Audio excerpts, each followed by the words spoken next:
reflecting on being a Jewish dance therapist is an interesting issue for me because I grew up in a small Midwestern town, the gateway to the Ozarks, where there were very few Jewish people.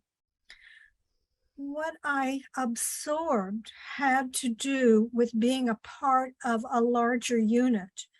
To me, it was not only the people in my community in Joplin, Missouri, but more so, it was the other Jewish families who lived both in town and out of town in Oklahoma or Arkansas or Kansas and would come in for the holidays. So I was used to having that kind of atmosphere to connect with.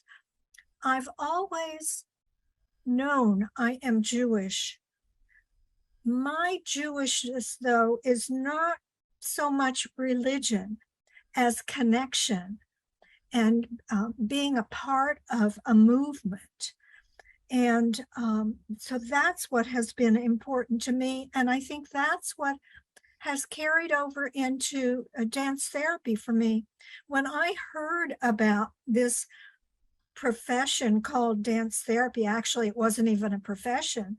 I was in college and I went to, for the summer, I went to Perry Mansfield and heard other people talking about dance therapy. And I said, well, that's what I'm going to do.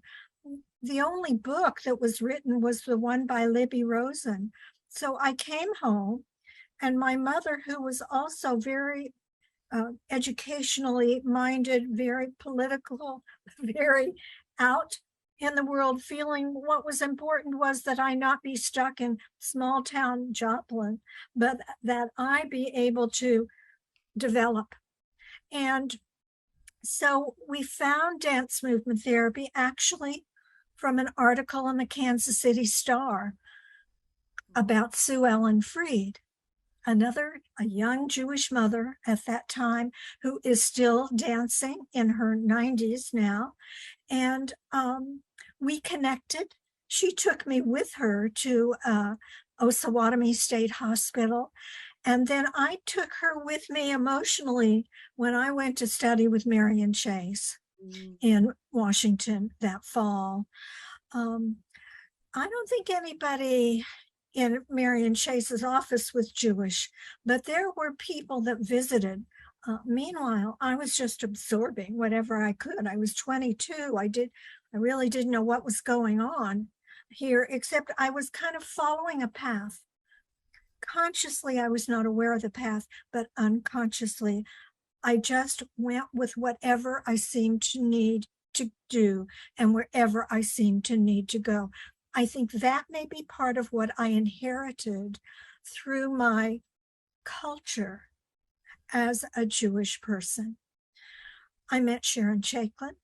I met Claire Schmays there. They both had long ponytails, and I would see them coming and going.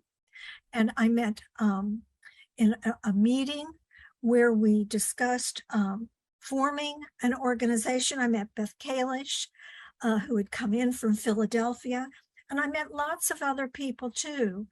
But I think what I want to share about being a Jewish dance therapist is that it was the cultural element that drew me to taking the risk as a very shy little girl from Joplin, Missouri, taking the risk to open up to all these amazing people, mostly women, who had danced. Some of them had danced professionally. And I mean, I'd gone to Marianne Hatley's dance studio. What did I know? So I felt kind of inadequate, but they became my role models.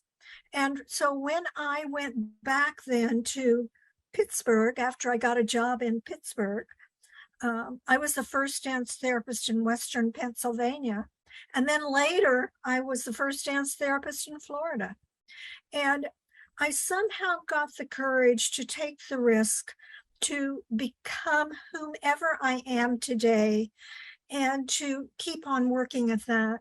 And I do believe that that came from the cultural element of being Jewish, and that I had been brought up as. In my hometown, we had a temple, not a synagogue. It was not called a synagogue.